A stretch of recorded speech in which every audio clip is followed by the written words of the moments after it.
We live in a world where success is emulated. It doesn't really matter the level of success or even the field in which the success is achieved.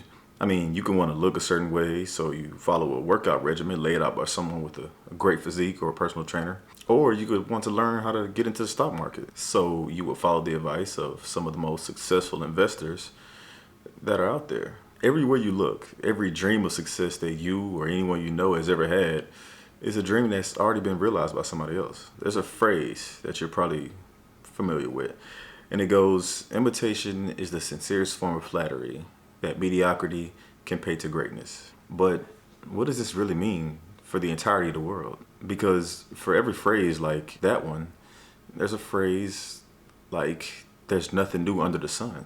So I got a question for you. What am I to do if I value originality and I want to blaze my own trail? I don't want to follow the steps of anybody else. Is it inevitable for me to copy someone else's footsteps, even unknowingly? I want to look at two examples today, one of which, while some of y'all may scoff at, there's no denying the tremendous level of success that came as a result of it. And I want to call this good imitation. The latter is one that, while some may have had some success emulating, overall it just doesn't work. Now, because I previously stated that emulation is basically inevitable, I can make this distinction while in no way slighting my favorite player of all time, Kobe Bryant. Now, we can all acknowledge the greatness of Kobe Bryant, regardless of how you may feel about him off the court. He's regarded as, at minimum, a top 10 player of all time. I got him in my top 5, but that's not really a conversation we gotta have. And if you've been a fan of basketball and got the chance to watch him play, then you kind of know where I'm going with this emulation take. While Kobe was indeed a phenomenal talent, you can't really deny where exactly he patterned his game from. From the way he walked, to the accessories he chose to wear, even to the trademark tongue out. Kobe basically patterned every one of his moves from one Michael Jeffrey Jordan. I mean, it's not the worst person to emulate, if you ask me. You know. Now, if for some reason you don't know who Michael Jordan is, then just you can look him up. Just type in GOAT into your Google bar, and a picture of him should pop up. So, and this isn't breaking news. I mean, it's a multitude of videos out there displaying just how closely their games resembled, and that's not a coincidence. And even MJ recognized that Kobe took all his moves. If I was in my prime, who would I want to play one-on-one with? That list is very long. Start off with Jerry West, Elgin Baylor, Kobe Bryant in his prime, LeBron in his prime, D Wade in his prime, Melo. That's a good start. Yeah. I don't think I lose. Other than Kobe Bryant, because he steals all my moves. But that begs the question, were they his moves?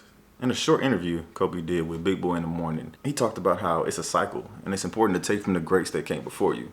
And this is in reference to how Jordan is actually guilty of this as well, taking from some of the greats that came before him, namely Julius Erving, Dr. J, and David Thompson.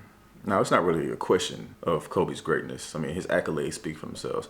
So I'm using him as a prime example of what it could look like if you emulate the right person the right way, and how it can end up in all-time success. But I mean, as I'm sure you know, and if you don't, you're about to find out, that that's just not always the case. And so for this example, I have a definition for y'all. The manosphere, which is defined as a heterogeneous group of online communities that include men's rights activists, incels, men going their own way, pickup artists, and fathers' rights groups. It's a place that's filled with a multitude of characters, colorful characters that seem to share an overarching message of uplifting men, which I can get behind. On paper, some of these groups seem like they're really great organizations to be a part of. You know, who doesn't want to be a pickup artist? You know what I mean? Incel? Would I sign up, bro? Now, we have large creators in the manosphere like Fresh and Fit or like Pearly Things. And these are some of the most interesting, I'll say, examples of red pill, is that what they call it, content creators. A lot of the manosphere content has this methodology of denigrating women in order to uplift men. And I don't think that you need to do one in order to execute the other. You guys want to know why I got banned off fucking TikTok, 2 years ago now at this point? Misogyny. The reason why is because I said shit like this. Women deserve less. And I'm not kidding around when I say this shit. And while some of them have different ways of executing this, they all generally have the same formula.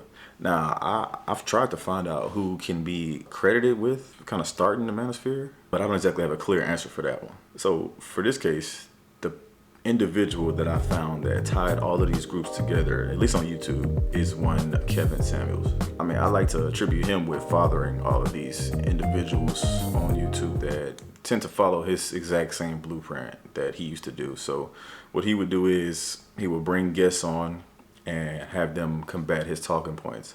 But what he would do is he would pigeonhole them into a certain line of questioning. And the line of questioning was carefully constructed, if you ask me. I mean, it was kind of foolproof. Every once in a while, he would encounter certain women that were kind of a cut above. And even if they did manage to evade the pitfalls of his line of questioning, he would just cut them off and kindly say, I'm sorry.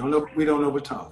and this was his method, rinse and repeat, rinse and repeat. Now, as previously stated, emulating somebody else's success isn't exactly a bad thing. But when you decide to emulate the success of such a polarizing, controversial figure, you kind of have to be prepared to face whatever negativity and controversy comes with that, because you're spewing the same message. The latest addition to the mix is the No Filter podcast, which is comprised of a group of 3 young men who have no filter. And what this group has done, they have mastered the art of taking a quote that someone else has said or a statistic that someone else has found for them and completely fucking butchering it and serving it up as some sort of valid talking point, either to their audience or to the guests that they have on.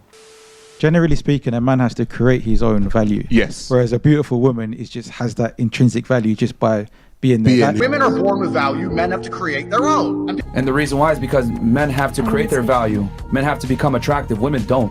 You're born with your value. Men must create their value. No, I got this right here. Women preserve their value. Men create it. Let me explain. Exactly. Women, guys care about a girl's past. A girl cares about a guy's future. Just like if your boyfriend. I care about your past. Hold up. I was actually gonna ask that too. Hold up. Just like a dude, like you're not gonna want some bum. Oh, you like a lot of girls want to seek financial security from their husband or boyfriend, as they should.